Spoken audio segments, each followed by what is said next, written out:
السلام علیکم دوستوں میں نے بھی کچھ دن پہلے بھی اسی جگہ کی رپورٹ بنائی تھی۔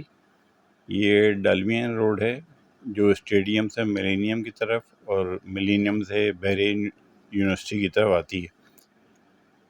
اس کو ایک تقریباً 1.5 مہینہ ہونے والا ہے، 1.25 مہینے سے 1.5 مہینہ۔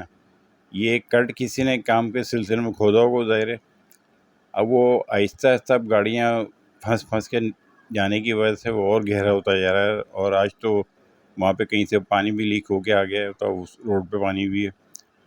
اب یہ کون سا متعلقہ ادارہ ہے جس کو یہ کام کرنا ہے، کسی کو پتہ نہیں، اور اس کے جو کام کرنے والے ہیں، افسران وغیرہ ہیں، جن کی ڈیوٹی ہوتی ہے کہ یہ ہر طرف کا چیک رکھیں، نظر رکھیں، وہ پتہ نہیں بھنگ پی کے سوئے ہوئے ہیں، کیا ہے، کوئی دیکھ نہیں رہا۔ یہاں اچھی بلی روڈ تھی، یہ کراچی کی چند بچی کچھی روڈوں میں سے جو کہ ٹریفک آرام سے یہاں سے گزر جاتا تھا، لیکن اب دیکھیں اب لمبی قطار دور تک لگی ہوئی ہے، دوپہر کے ٹائم ہے اور لوگ پھنسے ہوئے ہیں، اور کوئی بچوں کو اسکول سے لینے جا رہے ہیں، کوئی لے کے آ رہا ہے، اور ویسے ہی لوگ آ جا رہے ہیں۔ ایمبولینس الگ اس میں پھنسی ہوئی ہوتی ہیں، تو یہ پتہ نہیں کون اس کو ٹھیک کرے گا۔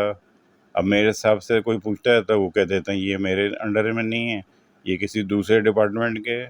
بھائی اگر ان کے انڈر میں نہیں ہے، دوسرے ڈپارٹمنٹ کے ہیں، تو کوئی تو آ کے کرے جس کے بھی انڈر میں۔ یہاں پہ لوگ دیکھیں پریشان ہو رہے ہیں، خوار ہو رہے ہیں، اور اچھی والی روڈ کا جو ٹریک تھا اس کو بھی ستیہ ناش کر دیا۔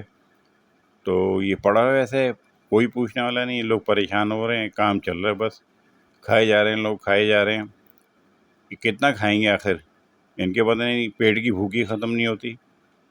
نوکریاں کر رہے ہیں، لگی ہوئی اچھی نوکریاں، ڈھیروں بڑی بڑی تنخواہیں لے رہے ہیں، لیکن وہ تنخواہوں سے بھی کیا کام ہوتا ہے؟ چلے آپ صبر کریں، دیکھتے ہیں کب ٹھیک ہوتا ہے۔